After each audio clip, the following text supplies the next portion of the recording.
Hi అండి. నమస్తే. Welcome to our channel Subhashree kitchen. ఈరోజు మనకెంతో ఆరోగ్యాన్నిచ్చే రాగి పిండితో లడ్డు చేసుకుందామండి. దీనికోసం పాకం పట్టే పని లేదు. పిల్లలు కూడా చాలా ఇష్టంగా తింటారు. మరి మన రాగి లడ్డు ప్రిపేర్ చేద్దాం రండి. ముందుగా మనం స్టవ్ ఆన్ చేసి కడాయి పెట్టి మంటను సిమ్లో పెట్టుకోవాలి. కడాయిలో ఓ 3 టేబుల్ స్పూన్ల నెయ్యి వేసి కాస్త వేడెక్కాక 2 కప్పుల రాగి పిండిని తీసుకోవాలి. ఈ రాగి పిండిని సిమ్లోనే 8 నుంచి 10 నిమిషాలు కలుపుతూ రంగు మారేంత వరకు ఫ్రై చేసుకోవాలి.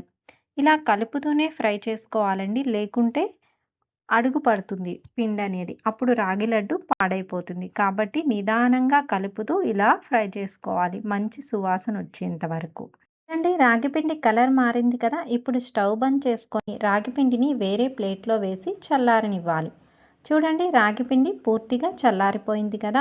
ఇప్పుడు ఒక మిక్సీ జార్ తీసుకొని ఓ కప్పు రాగి పిండి వేసుకోవాలి.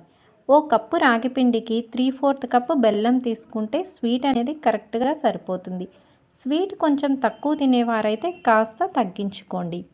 ఇప్పుడు దీన్ని ఫైన్‌గా మిక్సీ చేసుకోవాలి.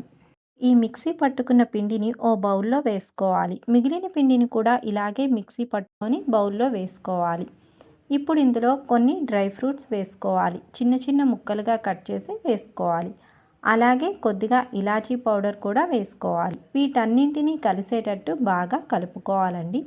ఇప్పుడు నెయ్యి వేసుకోవాలి. 2 కప్పుల రాగి పిండికి 3/4 కప్ నెయ్యి అయితే కరెక్ట్గా సరిపోతుందండి లడ్డూలు చేసుకోవడానికి. నెయ్యిని కొద్ది కొద్దిగా వేసుకొని కలుపుకుంటే లడ్డూలు అనేవి బాగా వస్తాయి. చూడండి, నెయ్యి వేసి కలిపాక రాగి పిండి ఇలా ఉండాలి.